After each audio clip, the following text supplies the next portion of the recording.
Peran pemerintah ada 3 sebetulnya, dan mungkin ada peran yang keempat. Yang pertama adalah sebetulnya penting sekali untuk pemerintah untuk melindungi, lahan rakyat dan lahan produktif.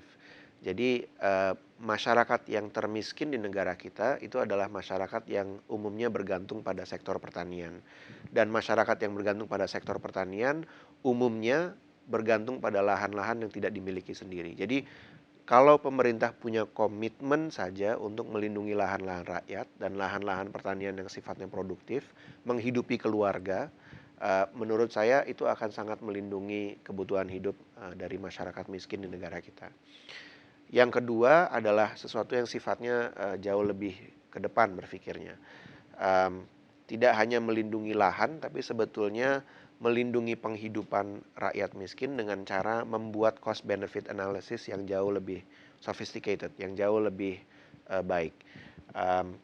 Kerumitan dari membuat cost benefit analysis adalah seringkali benefitnya mudah diidentifikasi. Misalnya kalau ada industrialisasi maka akan ada sekian banyak lapangan kerja baru yang diciptakan, akan ada pemasukan pajak yang cukup besar, dan seterusnya.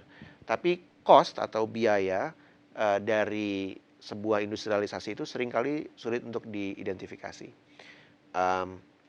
Dalam bentuk misalnya terciptanya pengangguran baru karena orang-orang yang tadinya bekerja di lahan pertanian kemudian tergantikan dengan pabrik atau perumahan atau fungsi perkotaan lain yang sekarang duduk di lahan yang tadinya merupakan lahan pertanian itu.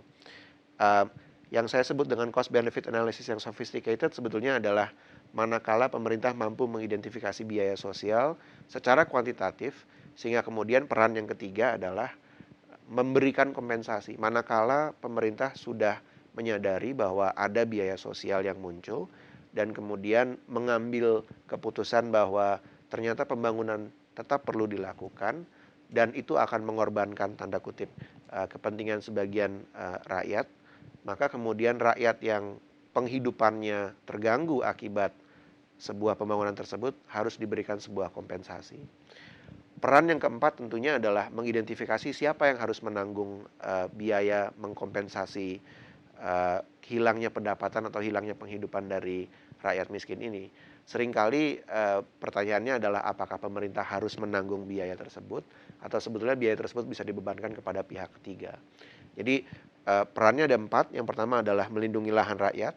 Yang kedua adalah membuat cost benefit analysis yang jauh lebih baik. Yang ketiga adalah memastikan ada kompensasi. Yang keempat tentu mengidentifikasi kira-kira pihak mana yang bisa memberikan atau menanggung beban terhadap kompensasi tersebut.